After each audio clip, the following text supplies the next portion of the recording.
This is our last video. इसमें हम लोग अब जानेंगे how to protect workers in the unorganised sector.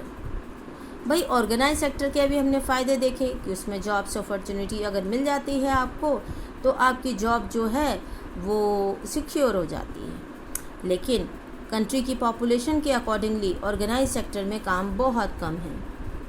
It is also common to find many organised sector enterprises in the unorganised sector also.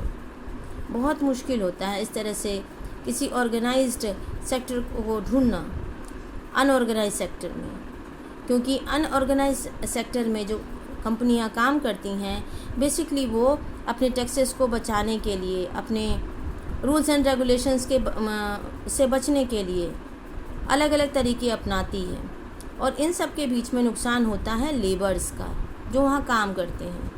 As a result बहुत सारे जो लोग हैं जो काम करते हैं अनऑर्गेनाइज सेक्टर की जॉब्स में उनको बहुत कम तनख्वाह दी जाती है, क्योंकि ओनर अपनी ज़्यादा से ज़्यादा पेमेंट या प्रॉफिट चाहता है। उनका एक्सप्लॉयटेशन बहुत ज़्यादा होता है, उनके फेयर वेजेस नहीं होते हैं, उनकी अर्निंग बहुत कम होती है, काम भी रेगुलर नहीं होता है, उनकी जॉब्स भी सिक्योर नहीं होती और दूसरे बेनिफिट्स भी नहीं मिलते हैं। सिंस 1990 ये बहुत कॉमन था कि बड़ी संख्या में वर्कर जो थे धीरे धीरे ऑर्गेनाइज सेक्टर में अपनी जॉब को खो रहे थे। ये वर्कर्स जो थे अफोर्स थे कि वो अनऑर्गेनाइज सेक्टर में जाकर काम करें विद लो अर्निंग्स।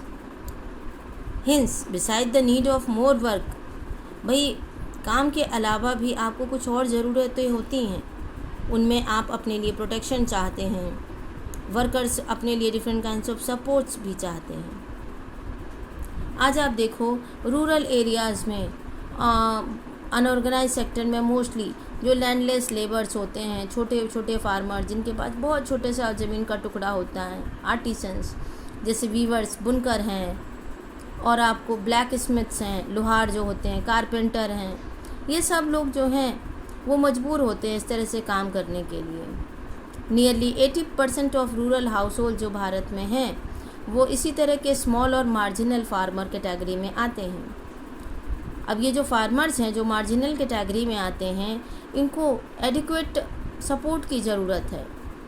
भाई अगर इनको टाइम पर सपोर्ट मिलेगा, इकोनॉमिक सपोर्ट, तो इनको सीड्स की ज़रूरत होती है, एग्रीकल्चर इनपुट है, स्टोरेज फैसिलिटीज़, मार्केटिंग आउटलेट्स, ये सब कुछ आवश्यकताएं हैं जो उनके लिए बहुत ज़रूरी है। अगर ये चीज़ें उनको सही से मिलती हैं then they can raise their production also.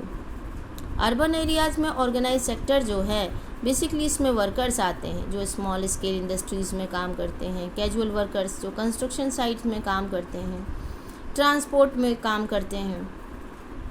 कई बार आप स्ट्रीट वेंडर्स को देखो, सिर पर सामान लेकर ढोने वाला वर्कर भी होता है, गारमेंट मेकर भी है, कूड़ा बीनने वाले रैक पिकर्स भी हैं। स्मॉल स्केल इंडस्ट्रीज़ को भी गवर्नमेंट की सपोर्ट की बहुत ज़रूरत है जिससे कि वो अपने रॉ मटेरियल की नीड को पूरा कर सके और जो भी मार्केटिंग की नीड है उसको पूरा कर सके, जिससे इनके बिजनेस का आउटपुट अच्छा निकले। कैजुअल वर्कर जो कि रूरल और अर्बन एरियाज़ में पाए जाते हैं, इन दोनों को सुरक्षा की ज़रूरत है। वी ऑल्सो फाइंड दैट, हम ये देखते हैं कि बहुत सारे वर्कर जो हैं schedule caste, schedule tribes, backward communities से आते हैं। इन लोगों को रेगुलर काम भी नहीं मिलता है और मेहनताना भी कम होता है। ये वर्कर्स जो हैं इनको सोशल डिस्क्रिमिनेशन का भी सामना करना पड़ता है।